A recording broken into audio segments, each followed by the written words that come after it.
ओम प्रकृतेः क्षोभकं रूपं दैवं नारायणाभ्युदं प्रकृतो महतः स्रष्टा परमः पुरुषोत्तमः तदेव वासुदेवाख्यं महत्तत्त्वनियामकं संकर्षणाख्यस्तु हरिः सूक्ष्माहंकारयामकः स्थूलाहंकारनियमी विष्णुः प्रद्युम्ननामकः अनिरुद्धो मनस्तत्त्वनियन्ता भगवान् हरिः।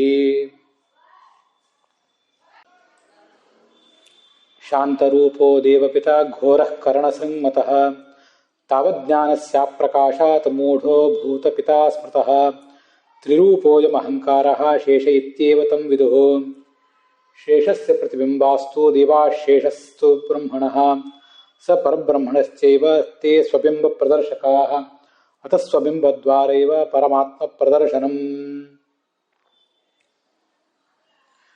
श्रीगुरुभ्यो नमः।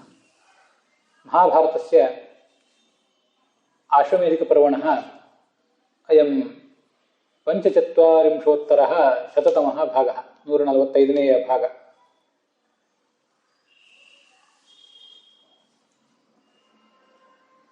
अस्यां नागपञ्चम्यां तिथौ सर्वे वयं आश्वमेधिकपर्वणः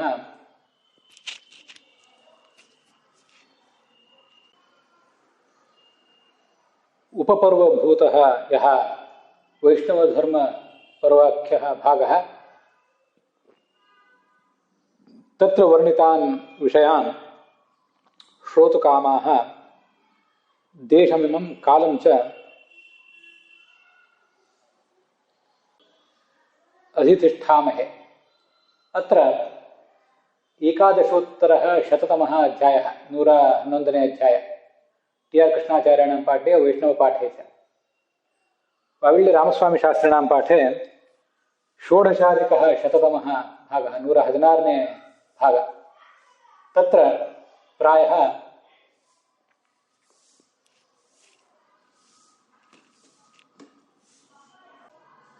षट्त्रिंशत् संख्याकाः 36 श्लोकಗಳು समाप्ताः तिष्ठन्ति। नागपञ्चम्याम् अस्यां तिथौ देवं शेषं सर्ववर्णाभिमानिनं छन्दःपुरुषः इति ऐतरेयोपनिषदि संवर्णितं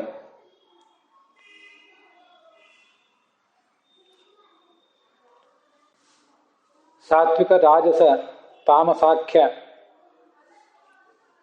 त्रिविधाहंकार नियामकं ततएव शांतरूपं घोररूपं मूढ़रूपं च नत्वा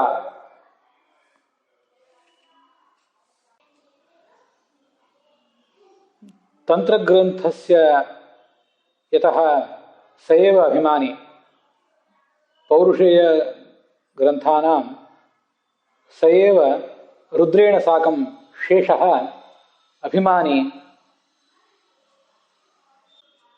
इतीमं च विषयं मनसि धारयन्तः तस्यैव शेषस्य अनुग्रहेण पौरुषेय ग्रंथेषु श्रेष्ठतमं महाभारतम् इमं ग्रंथं श्रोतुकामाः प्रवक्तुकामाश्च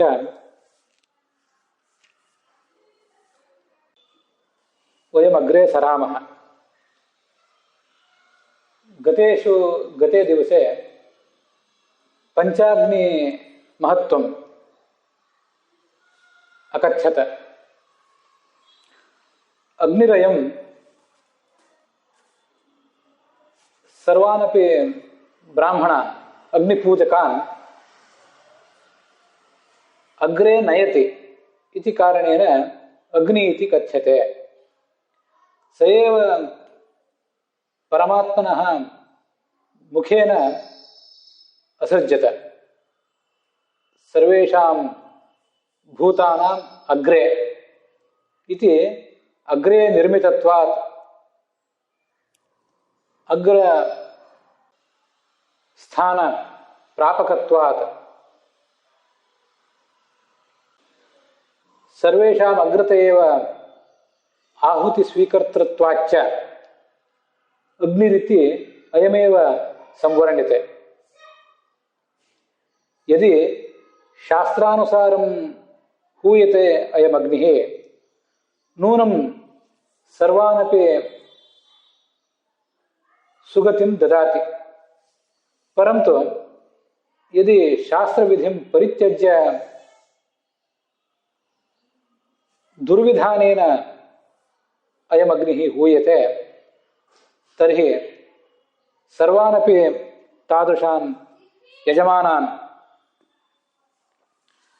ಅಪಿ ಚ ಬ್ರಾಹ್ಮಣಾನ್ ಅಯಂ ಭಕ್ಷಯಿತುಂ ಪ್ರಭವತಿ. ತೇನೈವ ಕಾರಣೇನ ಅಯಂ ಕ್ರವ್ಯಾದಃ ಸರ್ವಭಕ್ಷಕಃ ಅಗ್ನಿಃ ಇತಿ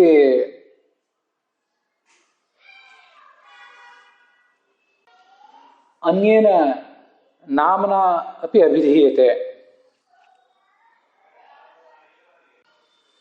ಅಗ್ನಿಯ ಮಹತ್ವವನ್ನು ನಾವೀಗಿಲ್ಲಿ ಶ್ರವಣ ಮಾಡ್ತಿದ್ದೇವೆ. ಅಗ್ನಿಯನ್ನು ಹೇಗೆ ಸರಿಯಾಗಿ ಆರಾಧನೆ ಮಾಡಿದರೆ ಅವನು ಎಲ್ಲರನ್ನೂ ಅಗ್ರಭಾಗದಲ್ಲಿ ತಗೊಂಡು ಹೋಗಿ ಮುಟ್ಟಿಸ್ತಾನೆ. ಆದ್ದರಿಂದ ಅವನಿಗೆ ಅಗ್ನಿ ಅಂತ ಹೇಳಬೇಕು. ಎಲ್ಲರಿಗಿಂತ ಅಗ್ರತಃ ಮೊದಲು ಅವನು ಸೃಷ್ಟಿಸಲ್ಪಟ್ಟವನು, ಆದ್ರಿಂದ ಅವನನ್ನ ಅಗ್ನಿ ಅಂತ ಹೇಳಬೇಕು. ಇದನ್ನೆಲ್ಲ ನಾವು ಕೇಳಿದ್ದೀವಿ. ಸರಿಯಾಗಿ ಆತನನ್ನು ಪೂಜಿಸದೆ ಹೋದ್ರೆ ಆತ ಎಲ್ಲರನ್ನೂ ಸುಟ್ಟು ಹಾಕಬಲ್ಲ ಅಂತ ಅನ್ನೋದನ್ನು ಕೂಡ ನಾವು ಕೇಳಿದ್ದೀವಿ. ಆದ್ರಿಂದ ಅವನಿಗೆ ಕ್ರವ್ಯಾತ್ ಎಂಬ ಹೆಸರಿದೆ. ಇದನ್ನು ಕೂಡ ನಾವು ಈ ಹಿಂದೆ ನೋಡಿದೆವು.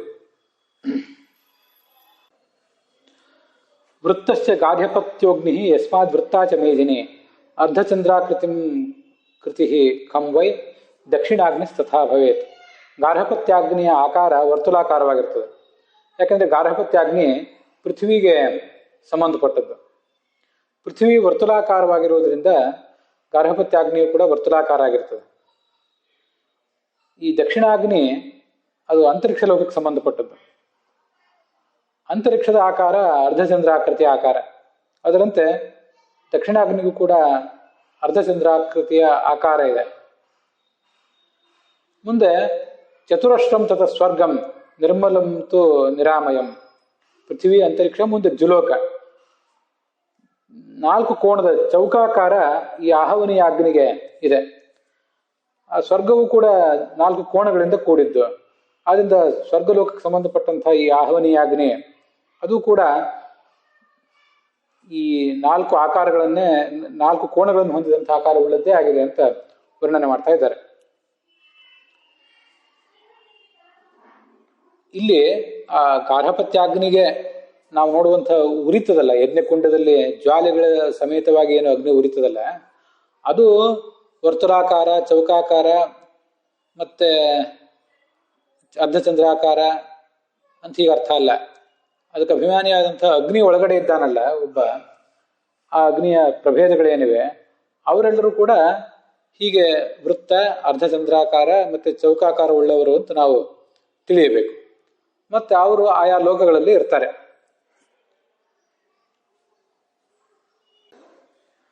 ಗಾರ್ಹಪತ್ಯಾಗ್ನಿಯಲ್ಲಿ ಹೋಮ ಮಾಡುವವನು ಭೂಮಿಯನ್ನು ಜಯಿಸ್ತಾನೆ. ದಕ್ಷಿಣಾಗ್ನಿಯಲ್ಲಿ ಹೋಮ ಮಾಡಿದವನು ಅಂತರಿಕ್ಷವನ್ನು ಜಯಿಸ್ತಾನೆ. ಆಹವನೀಯ ಅಗ್ನಿಯಲ್ಲಿ ಹೋಮ ಮಾಡಿದವನು ಪೃಥ್ವಿ, ಅಂತರಿಕ್ಷ ಮತ್ತು ಮುಂದಿನ ದೇವಲೋಕ ಅದನ್ನು ಕೂಡ ಜಯಿಸ್ತಾನೆ.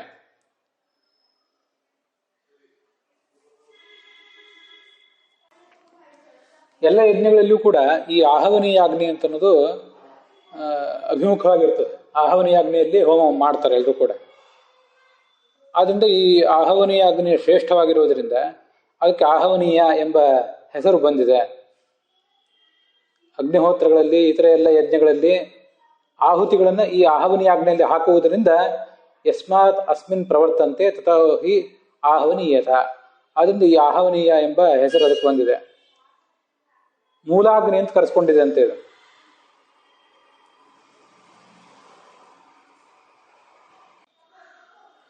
ಆವಸತ್ಯಾಗ್ನಿ ಅಂತ ಅದ್ರ ಬಗ್ಗೆ ಈ ಶ್ಲೋಕದಲ್ಲಿ ವರ್ಣನೆ ಮಾಡ್ತಾರೆ. ಈ 42ನೇ ಶ್ಲೋಕ ಅಥವಾ 40ನೇ ಶ್ಲೋಕ. ಎಷ್ಟು ಆವಸತ್ಯಂ ಜುಹುಯಾತ್ ಮೂಲಾಗ್ನಿ ವಿಧಿವದ್ವಿಜಃ. ಮೂಲಾಗ್ನಿ ಅಂತ ಕರೆಸ್ಕೊಂಡದ್ದು ಆವಸತ್ಯಾಗ್ನಿ. ಅನುವಾದದಲ್ಲಿ ಆಹವನೀಯಾಗ್ನಿ ಅಂತ ಬರೆದಿದ್ದಾರೆ. ಅದ್ಯಾಕೋ ಅಷ್ಟು ಉಚಿತ ಆಗ್ತಿಲ್ಲ ಆ ಶ್ಲೋಕ ಗಮನಿಸಿದರೆ. ಶ್ಲೋಕಗಳ ಪಾಠವೇ ಅಷ್ಟು ಶುದ್ಧವಾಗಿಲ್ಲ, ಅದರಿಂದ ಅದಕ್ಕೆ ಬೇರೆ ಏನು ಮಾಡ್ಲಿಕ್ಕೆ ಬರೋದಿಲ್ಲ. ಆದರೂ ಇಲ್ಲಿ ಕೊಟ್ಟಿರುವಂತೆ ಆವಸತ್ಯ ಅಗ್ನಿಯನ್ನೇ ಮೂಲಾಗ್ನಿ ಅಂತ ವರ್ಣನೆ ಮಾಡ್ತಾರೆ.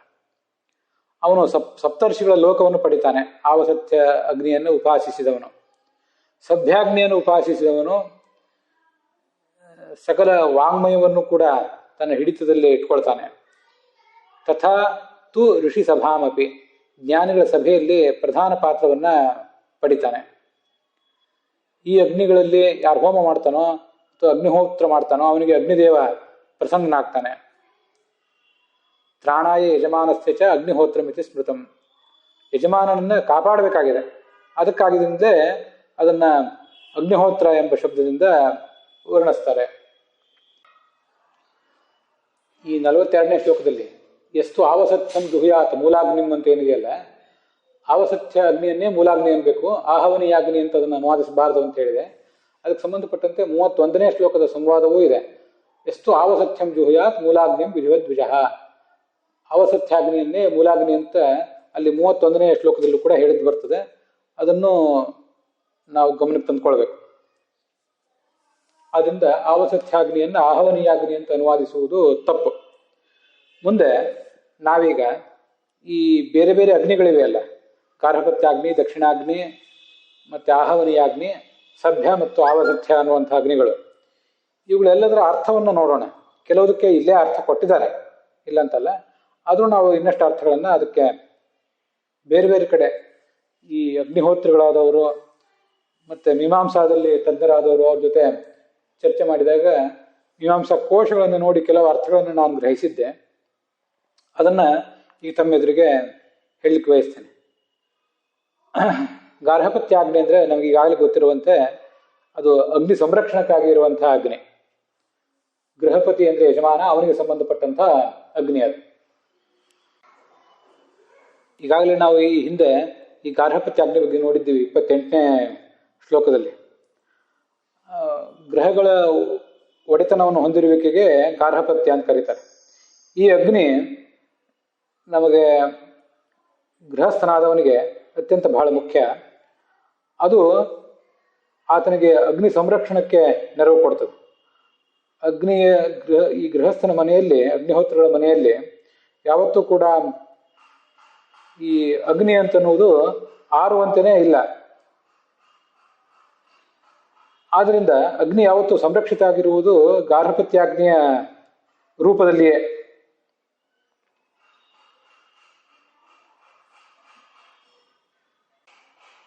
ಇದು ಗಾರ್ಹಪತ್ಯಾಗ್ನಿಯ ಮಹತ್ವ. ಆಹವನೀಯಾಗ್ನಿ, ಇದರ ಕುರಿತಾದಂಥ ವಿವರಣೆ ಮಹಾಭಾರತದ ಆಶ್ವಮೇಧಿಕ ಪರ್ವದ 111ನೇ ಅಧ್ಯಾಯ ಟಿ ಆರ್ ಕೃಷ್ಣಾಚಾರ್ಯ ಪಾಠದಲ್ಲಿ ಮತ್ತು ಬೇರೆ ಬೇರೆ ಪಾಠಗಳಲ್ಲಿ ಬೇರೆ ಬೇರೆ ರೀತಿಯಾಗಿ ಅದು ಬಂದಿದೆ. ಅದನ್ನು ನಾವು ನೋಡ್ತಾ ಇದ್ದೇವೆ. ಆ ಶ್ಲೋಕ ವರ್ಣಿಸುವಂತೆ ಆಭಿಮುಖ್ಯೇನ ಹೋಮಸ್ತು ಯಸಿ ಯಜ್ಞೇಶು ವರ್ತತೆ ತೇನಾಪ್ಯಾಹವನೀಯತ್ವಂ ಗತೋ ವನ್ಹಿ ಮಹಾದ್ಯುತಿ. ಎಲ್ಲ ಯಜ್ಞಗಳಲ್ಲಿ ಈ ಅಗ್ನಿಯೇ ಮುಖ್ಯವಾಗಿರ್ತದೆ, ಅಭಿಮುಖವಾಗಿರ್ತದೆ. ಮತ್ತು ಆಹುತಿಗಳು ಸಲ್ಲುವುದು ಈ ಅಗ್ನಿಯಲ್ಲಿಯೇ. ಆದ್ದರಿಂದ ಅದನ್ನು ಆಹವನೀಯ ಅಂತ ಹೀಗೆ ವರ್ಣಿಸ್ತಾರೆ. ಇದು ಪ್ರಧಾನ ಅಗ್ನಿ. ಯಾವುದೊಂದು ವಿಶೇಷವಾದಂತಹ ಯಜ್ಞಗಳನ್ನು ಏನು ಮಾಡ್ತಾರಲ್ಲ, ಆಗ ಆ ಪ್ರಧಾನ ಯಾಗ ನಡೆಯುವುದು ಈ ಅಗ್ನಿಯಲ್ಲಿ ಅಂತ ಮೀಮಾಂಸಾ ಇತ್ಯಾದಿ ಗ್ರಂಥಗಳಲ್ಲಿ ಅದನ್ನು ವರ್ಣಿಸ್ತಾರೆ. ಕಳೆದ ದಿವಸ ನೋಡಿದ್ದೀವಿ, ಆಹುತಿ ಅಂದರೆ ಸರ್ವ ಅಂತ ಅರ್ಥ. ಎಲ್ಲವನ್ನೂ ತೆಗೆದುಕೊಂಡು ಹೋಗುವುದರಿಂದ, ಎಲ್ಲ ಆಹುತಿಗಳನ್ನು ತೆಗೆದುಕೊಂಡು ಹೋಗುವುದರಿಂದ ಅವನಿಗೆ ಆಹವನೀಯ ಅಂತ. ಹೀಗೆ ಆಹುತಿ ಮತ್ತು ಹವನ ಇವೆರಡು ಸೇರಿ ಆಹವನೀಯ ಎಂಬ ಶಬ್ದ ನಿಷ್ಪನ್ನ ಆಗಿದೆ ಅಂತ ತಿಳ್ಕೊಳ್ಬಹುದು ನಾವು. ದಕ್ಷಿಣಾಗ್ನಿ ಬಗ್ಗೆ ನಾವು ಈ ಹಿಂದೆ ನೋಡಿದ್ದೇವೆ, ಅದನ್ನು ಕೂಡ ಸಂಗ್ರಹ ರೂಪವಾಗಿ ಮತ್ತೆ ಈಗ ನೋಡೋಣ. ಅಂದರೆ ಮಹಾಭಾರತದ ನಾವು ಈಗ ನೋಡ್ತಾ ಇರುವಂತಹ ಭಾಗ ನಮಗೆ ತಿಳಿಸುವಂತೆ.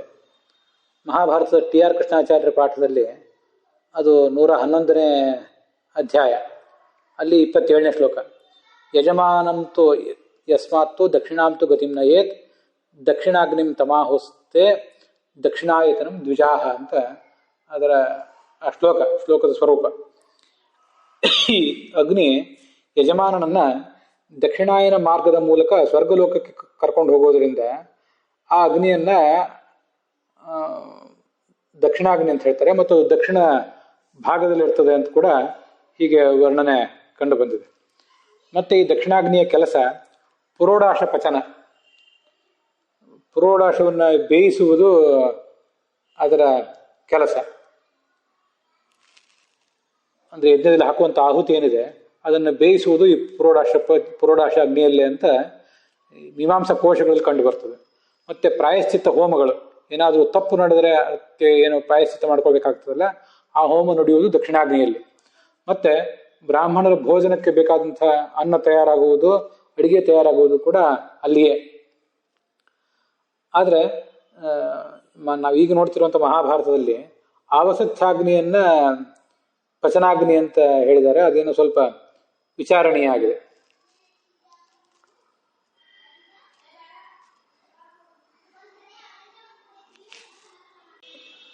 ಮುಂದೆ ಸಭ್ಯಾಗ್ನಿ, ಇದರ ಅರ್ಥವನ್ನು ನೋಡೋಣ. ತೇಷಾಂ ಸಭಾಗತೋ ವನ್ಹಿ ಸಭ್ಯೈತ್ಯಭಿಧೀಯತೆ ಆವಸತ್ಯಸ್ತು ಯೋ ವನ್ಹಿ ಪ್ರಥಮಸ್ಥ ಪ್ರಜಾಪತಿ ಅಂತ ಮುಂದಿನ. ತೇಷಾಂ ಸಭಾಗತಃ ಅಂತಿದೆಯಲ್ಲ, ಅಲ್ಲಿ ಕೆಲವು ಕಡೆ ಸಭಾಗತಃ ಅಂತ ಹೀಗೆ ಬೇರೆ ಬೇರೆ ರೀತಿಯಾಗಿ ಶಬ್ದಗಳನ್ನು ಸ್ಪ್ಲಿಟ್ ಮಾಡಿ ಮುದ್ರಿಸಿದ್ದಾರೆ. ಹಾಗಲ್ಲ, ಅದು ಸಭಾಗತ ಅಂದರೆ ಸಭೆಯಲ್ಲಿರುವಂತಹ ಅಗ್ನಿ ಅಂತಲೇ ಅರ್ಥ. ದೊಡ್ಡ ದೊಡ್ಡ ಸಭೆಗಳಲ್ಲಿರುವಂತಹ ಅಗ್ನಿ ಅಂದ್ರೆ ಏನರ್ಥ? ಅದಕ್ಕೆ ಸಭ್ಯಾಗ್ನಿಯನ್ನು ಉಪಾಸನೆ ಮಾಡಿದವನು ಬ್ರಾಹ್ಮಣರ ಸಭೆಗಳಲ್ಲಿ ಶ್ರೇಷ್ಠ ಸ್ಥಾನವನ್ನು ಪಡ್ಕೋತಾನೆ ಅಂತೆಲ್ಲ ಮಹಾಭಾರತದ ಇದೇ ಭಾಗದಲ್ಲಿ ಬಂದಿದೆ. ನಾವೀಗ ನೋಡ್ತಿರುವಂಥದ್ದು ಮಹಾಭಾರತದ ಆಶ್ವಮೇಧಿಕ ಪರ್ವದ 111ನೇ ಅಧ್ಯಾಯ, ಟಿ ಆರ್ ಕೃಷ್ಣಾಚಾರ್ಯ ಪಾಠ ಮತ್ತು ವೈಷ್ಣವ ಪಾಠಗಳಲ್ಲಿ. ಅಲ್ಲಿ ಟಿ ಆರ್ ಕೃಷ್ಣಾಚಾರ್ಯ ಪಾಠದಲ್ಲಿ ಈಗ ನಾನು ಹೇಳ್ತಿದ್ದ ಶ್ಲೋಕ ಅದು 30ನೇ ಶ್ಲೋಕ, 111ನೇ ಅಧ್ಯಾಯದ 30ನೇ ಶ್ಲೋಕ. ಹೀಗದು ಸಭೆಯಲ್ಲಿರುವಂಥದ್ದು. ಮತ್ತೆ ವಿದ್ಯಾರ್ಥಿ ಭೋಜನಕ್ಕೆ, ಆ ಸಭೆ ಅಂದರೆ ಪಾಠ ಪ್ರವಚನಗಳು ನಡೆಯುವಂಥ ಜಾಗ ಅಂತ ಅರ್ಥ.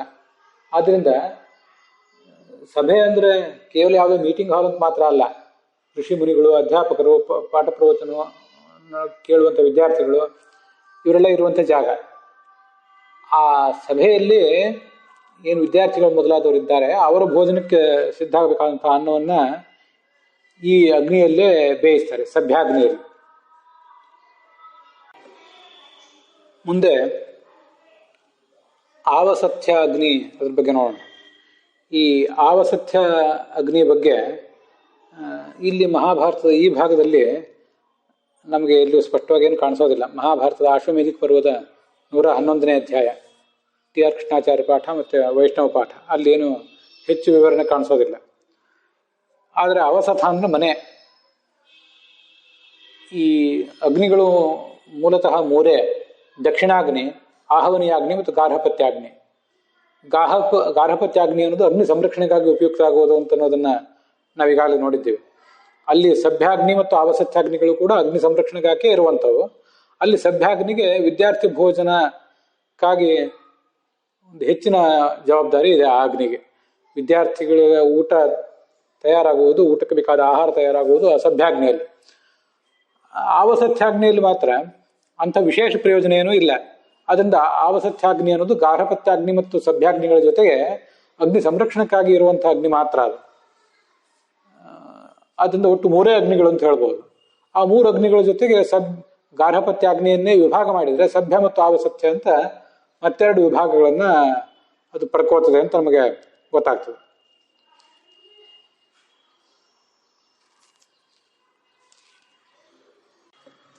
ಈ ಆವಸತ್ಯಾಗ್ನಿಗೆ ಮೂಲಾಗ್ನಿ ಅಂತನೂ ಮಹಾಭಾರತದ ಈ ಭಾಗದಲ್ಲಿ ಕರೆದಿದ್ದಾರೆ. ಅವಸಥ ಅಂದರೆ ಮನೆ, ಅವಸಥೇ ಭವ ಆವಸಥ್ಯ ಅಂತದರ ನಿಷ್ಪತ್ತಿಯನ್ನು ನಾವು ಗುರುತಿಸ್ಬೋದು. ಆವಸಥ್ಯ ಅಗ್ನಿ ಬಗ್ಗೆ ನಾನು ಹೇಳುವಾಗ ಸ್ವಲ್ಪ ಪ್ರಮಾದ ಮಾಡಿದೆ. ಕಳೆದ ದಿವಸ ಅದನ್ನು ಸರಿಯಾಗಿ ಹೇಳಿದ್ದೆ. ಆಹುತಿ ಸರ್ವಮಾಖ್ಯಾತ ತಸ್ಮಿನ್ ವಸತಿ ಸೋನಲಃ ಆವಸಥ್ಯ ಇತಿ ಖ್ಯಾತಃ ತೇನಾಸೋ ಬ್ರಹ್ಮವಾದಿಭಿ ಅಂತ ಶ್ಲೋಕ ಇದೆ. ಅರ್ಥ ಹೀಗೆ ಕಂಡು ಬರ್ತದೆ. ಆಹುತಿ ಎಂಬುದು ಸರ್ವ ಅನ್ನೋದನ್ನ ಅರ್ಥವನ್ನು ಹೇಳ್ತದೆ.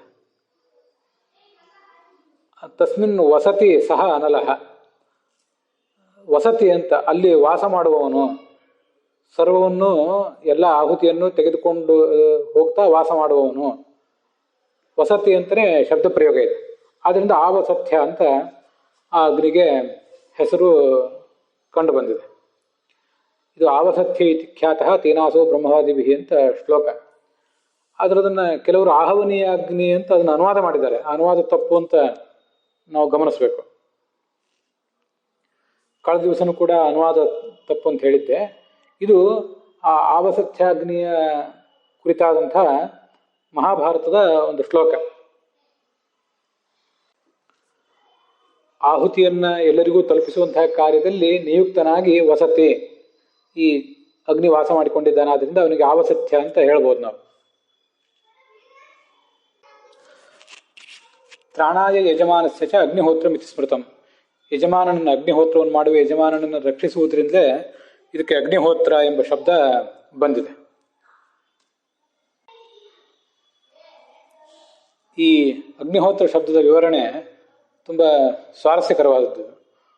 ಹೋ ಇತ್ಯೇಷ ವಿಷಾದೋ ವೈ ವಿಷಾದೋ ದುಃಖಮುಚ್ಯತೆ ದುಃಖಂ ತಾಪತ್ರಯಂ ಪ್ರೋಕ್ತಂ ಪಾಪಂ ಹಿ ನರಕಂ ವಿದುಃ ತಸ್ಮಾದ್ವೈ ತ್ರಾಯತೆ ದುಃಖಾತ್ ಯಜಮಾನಂ ಹುತೋ ನಲಃ ತಸ್ಮಾತ್ ವಿಧಿವತ್ ಪ್ರೋಕ್ತಂ ಅಗ್ನಿಹೋತ್ರಂ ಇತಿ ಶ್ರುತೌ ಅಂತ ಆ ಶ್ಲೋಕ. ಅದಕ್ಕೆ ಏನರ್ಥ? ಹೋ ಇತ್ಯೇಷ ವಿಷಾದೋ ವೈ. ಹೋ ಅಂದರೆ ವಿಷಾದ. ನಾವು ಬೇರೆ ಬೇರೆ ಭಾಷೆಗಳಲ್ಲೂ ಕೂಡ ಹಾ ಎಂದು ಕೆಲವರು ಅಂತಾರೆ. ಬೇರೆ ಬೇರೆ ಥರ ದುಃಖವನ್ನು ವ್ಯಕ್ತ ಮಾಡಲಿಕ್ಕೆ ಬೇರೆ ಬೇರೆ ಥರ ಶಬ್ದವನ್ನೇನೋ ಪ್ರಯೋಗ ಮಾಡ್ತಾರೆ ಎಲ್ಲರೂ ಕೂಡ. ಅದು ನಮ್ಗೆ ಗೊತ್ತಿದ್ದೇ ಇದೆ. ಆದ್ದರಿಂದ ಹೋ ಅಂದರೆ ವಿಷಾದ ಅಂತ ಅರ್ಥ. ವಿಷಾದ ಅಂದರೆ ದುಃಖ, ಇದು ನಮಗೆಲ್ಲ ಗೊತ್ತಿದೆ. ದುಃಖ ಅಂದರೆ ಆಧ್ಯಾತ್ಮಿಕ ದುಃಖ, ಆದಿಭೌತಿಕ ದುಃಖ ಮತ್ತು ಆದಿಭೌತಿಕ ದುಃಖ ಅಂತ ಹೀಗೆ 4 ಥರದ ದುಃಖಗಳು, 4 ಥರದ ತಾಪಗಳು. ಪಾಪ ಅಂದ್ರಂತೂ ನರಕ, ನಮಗೆ ಗೊತ್ತಿದ್ದೇ ಇದೆ. ಈ ಅಗ್ನಿಯನ್ನು ಉಪಾಸನೆ ಮಾಡುವಂಥ ವ್ಯಕ್ತಿಯನ್ನ ಈ ಅಗ್ನಿಹೋತ್ರ ಅನ್ನುವ ಕ್ರಿಯೆ ಇದು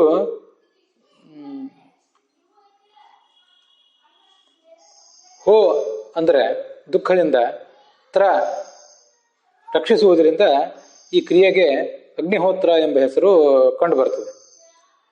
ತಸ್ಮಾದ್ ವೈ ತ್ರಾಯತೆ ದುಃಖಾತ್ ಯಜಮಾನಂ ಹುತಃ ಅನಲಃ. ಆದ್ದರಿಂದ ಅವನಿಗೆ ಅಗ್ನಿಹೋತ್ರ ಎಂಬ ಹೆಸರು ಅಂತ ತುಂಬ ಸ್ವಾರಸ್ಯಕರವಾದಂಥ ಒಂದು ವಿವರಣೆ ಇದೆ. ಮಹಾಭಾರತದಲ್ಲೇ ಶಾಂತಿ ಪರ್ವದಲ್ಲಿರಬೇಕು ಒಂದು ಶ್ಲೋಕ ನನಗೆ ನೆನಪಿಗೆ ಬರ್ತಿದೆ. ಯಥೇಹ ಕ್ಷುಜಿತಾ ಪುತ್ರಾ ಮಾತರಂ ಪರಿಯುಪಾಸತೆ ತಥಾನಿ ಸರ್ವಾಣಿ ಭೂತಾನಿ ಅಗ್ನಿಹೋತ್ರಂ ಉಪಾಸತೆ ಅಂತ. ಹಸಿದ ಮಕ್ಕಳೆಲ್ಲರೂ ಕೂಡ ತಾಯಿಯನ್ನೇ ಅವಲಂಬಿಸ್ತಾರಲ್ಲ, ಹಾಗೆ ಎಲ್ಲ ಜೀವಗಳು ಕೂಡ ಅಗ್ನಿಹೋತ್ರವನ್ನು ಅವಲಂಬಿಸಿವೆ. ಅಗ್ನಿಹೋತ್ರ ಈ ಜಗತ್ತಿನಲ್ಲಿ ನಡೀತಿರೋದ್ರಿಂದಲೇ ಮಳೆ ಬೆಳೆ ಆಗ್ತದೆ, ನಮಗೆ ಆಹಾರ ಸಿಗ್ತಾ ಇದೆ ಅಂತ ಅದರ ತಾತ್ಪರ್ಯ ಆಗಬಹುದು. ಈ ಅಗ್ನಿಹೋತ್ರ ಅನ್ನೋದನ್ನ ಶಬ್ದವನ್ನ ಆ ಶ್ಲೋಕವನ್ನ ಅನುವಾದಿಸುವವರು ತಪ್ಪಾಗಿ ಮಾಡಿದ್ದಾರೆ. ಅಗ್ನಿಯನ್ನು ಉಪಾಸನೆ ಮಾಡುವ ವ್ಯಕ್ತಿಯನ್ನು ಹೋಮ ಎಂಬ ದುಃಖದಿಂದ ರಕ್ಷಿಸುವುದರಿಂದ ಅಂತ ಅನುವಾದ ಮಾಡಿದ್ದಾರೆ. ಹೋಮ ಅಂದ್ರೆ ದುಃಖ ಅಂತ ಅರ್ಥ ಅಲ್ಲ, ಹೋ ಅಂದ್ರೆ ದುಃಖ ಅಂತ ಅರ್ಥ. ಅದಕ್ಕೆ ತ್ರ ಅಂದ್ರೆ ರಕ್ಷಣೆ ಮಾಡುವುದು ಅಂತ ಅರ್ಥ. ಅದರಿಂದ ಹೋಮ ಎಂಬ ಶಬ್ದಕ್ಕೆ ದುಃಖ ಅಂತ ಅರ್ಥ ಅಲ್ಲ. ಹಾಗೆ ಆ 47ನೇ ಶ್ಲೋಕದಲ್ಲಿ ಅರ್ಥ ಇಲ್ಲ. ಅದು ಸರಿಯಾದಂಥ ಅನುವಾದ ಅಲ್ಲ, ಅದನ್ನ ತಿದ್ದುಕೊಳ್ಬೇಕು. ವೇದಗಳು ಇರುವುದು ಕೂಡ ಅಗ್ನಿಹೋತ್ರಕ್ಕಾಗಿಯೇ. ಚತುರ್ಮುಖ ಬ್ರಹ್ಮ ಎಲ್ಲದಕ್ಕೂ ಮೊದಲು ಅಗ್ನಿಹೋತ್ರವನ್ನೇ ಸೃಷ್ಟಿಸಿದ. ಅಗ್ನಿಹೋತ್ರ ಮತ್ತು ವೇದಗಳು ತಾವು ಹೀಗೆ ಪ್ರಾರಂಭವನ್ನು ಕಂಡುವು. ವೇದಾಶ್ಚಾಪಿ ಅಗ್ನಿಹೋತ್ರಾರ್ಥಂ ಯಜ್ಞರೇ ಸ್ವಯಮೇವತ್ತು. ಕಳೆದ ದಿವಸ ನಾನು ಅದನ್ನು ಹೇಳಿದೆ. ವಿಪ್ರ ವೇದಾಶ್ಚ ಯಜ್ಞಾಶ್ಚ ಯಸ್ಮಾದ್ ಉತಾಃ ಪರಸ್ಪರಂ. ಬ್ರಾಹ್ಮಣರು, ವೇದಗಳು ಮತ್ತೆ ಯಜ್ಞಗಳು ಇವಕ್ಕೆಲ್ಲದಕ್ಕೂ ಕೂಡ ಒಂದು ಘನಿಷ್ಠವಾದ ಸಂಬಂಧ ಇದೆ. ತಸ್ಮಾತ್ ಆ ಪರಮಾತ್ಮನನ್ನ ಓಂ ಎಂಬುದಾಗಿ ಹೇಳ್ತಾರೆ ಅಂತ. ಪರಮಾತ್ಮನ ಓಂಕಾರ ವಾಚ್ಯತ್ವದಲ್ಲಿ ವೇದಗಳು, ಅಗ್ನಿಗಳು ಮತ್ತು ಯಜ್ಞಗಳು ಇವು ಎಲ್ಲವನ್ನೂ ತ್ರಿಕೋಣಾಕಾರದಲ್ಲಿ ಹೆಣೆದಿಟ್ಟಿರುವುದು ಎಂಬ ಅರ್ಥ ಹುದುಗಿದೆ ಓಂಕಾರ ಎಂಬ ಅರ್ಥದಲ್ಲಿ. ಅಗ್ನಿಹೋತ್ರ ಫಲಾವೇದಾಹ ಶೀಲವೃತ್ತ ಫಲಂ ಶ್ರುತಂ ರತಿಪುತ್ರ ಫಲ ನಾರಿ ದತ್ತ ಭೋಗ ಫಲಂ ಧನಂ ಅಂತ ಮುಂದಿನ ಒಂದು ಶ್ಲೋಕ. ವೇದಾಧ್ಯಯನ ಮಾಡಿದ್ರ ಫಲ ಏನು? ಅಗ್ನಿಹೋತ್ರವನ್ನ ಆಚರಿಸುವುದೇ ಅದರ ಫಲ. ಶೀಲವೃತ್ತ ಫಲಂ ಶ್ರುತಂ, ನಾವು ಅಧ್ಯಯನ ಮಾಡಿದ್ದರ ಫಲ ಏನು? ನಮ್ಮ ನಡವಳಿಕೆ, ಅಂತರಂಗದ ನಡವಳಿಕೆ ಮತ್ತು ಬಾಹ್ಯ ನಡವಳಿಕೆ ಇವು ಸರಿಯಾದ ಮಾರ್ಗದಲ್ಲಿರಬೇಕು. ಹಾಗೆ ಮಾಡಿದ್ರೇ ನಾವು ವೇದಾಧ್ಯಯನ ಮಾಡಿದ್ರ ಫಲ, ವೇದಾಧ್ಯಯನ ಮಾಡಿದ್ದು ಸಫಲ ಆದೀತು. ಶೀಲ ಅಂದ್ರೆ ಕ್ಯಾರೆಕ್ಟರ್ ಮನುಷ್ಯಂದು, ವೃತ್ತ ಅಂದ್ರೆ ಅವನ ಧಾರ್ಮಿಕ ಆಚಾರಗಳು, ಸಂಧ್ಯಾ ವಂದನೆ, ದೇವರ ಪೂಜೆ, ಯಜ್ಞ ಮೊದಲಾದ ಆಚಾರಗಳು ಅಂತ ಅದನ್ನ ತಿಳ್ಕೊಳ್ಬಹುದು. ರತಿಪುತ್ರ ಫಲಾಹ ದಾರಾಹ,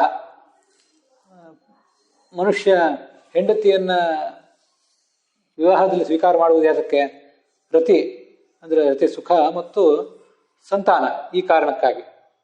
ಮತ್ತೆ ನಮ್ಮಲ್ಲಿ ಧನ ಇರುವುದರ ಫಲ ಏನು?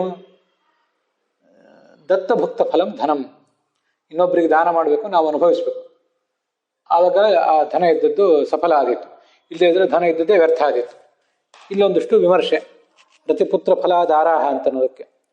ಅಲ್ಲಿ ಹೆಂಡತಿಯಿಂದ ಗಂಟೆಗೆ ಆಗಬೇಕಾದ ಪ್ರಯೋಜನ ಏನು?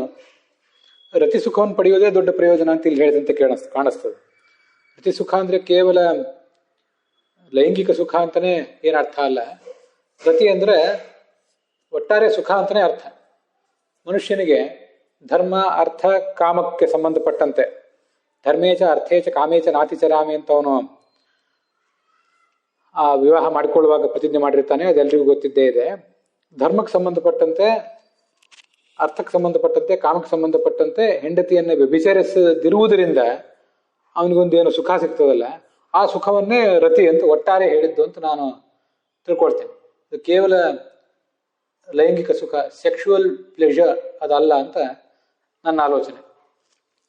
ಕೇವಲ ಹೆಂಡತಿಯನ್ನ ಆ ಲೈಂಗಿಕ ಸುಖಕ್ಕೆ ಮತ್ತು ಮಕ್ಕಳನ್ನು ಹೆರುವ ಕ್ರಿಯೆಗೆ ಸೀಮಿತಗೊಳಿಸುವುದು ತುಂಬ ಕ್ಷುದ್ರವಾದಂತಹ ಸಂಗತಿ. ಹಾಗೆ ನಿರೀಕ್ಷಿಸುವುದು, ಹಾಗೆ ಅರ್ಥ ಮಾಡುವುದು ಎರಡೂ ಕೂಡ ತುಂಬ ಕ್ಷುದ್ರನೇ ನನ್ನ ದೃಷ್ಟಿಯಲ್ಲಿ. ಅಗ್ನಿಹೋತ್ರ 3 ವೇದದ ಮಂತ್ರಗಳನ್ನು ಕೂಡ ಒಳಗೊಂಡಿದೆ. ಮೀಮಾಂಸಾ ಇತ್ಯಾದಿ ಸೂತ್ರಗಳಲ್ಲಿ ಅಗ್ನಿಹೋತ್ರದ ಬಗ್ಗೆ ವರ್ಣನೆ ಇದೆ. ಅಲ್ಲಿಗೆ ಇವತ್ತಿನ ಈ ಭಾಗ ಸಮಾಪ್ತವಾಗಿದೆ. ಇದರ ಮುಂದಿನ ಭಾಗವನ್ನು ನಾಳೆ ದಿವಸ ನೋಡೋಣ.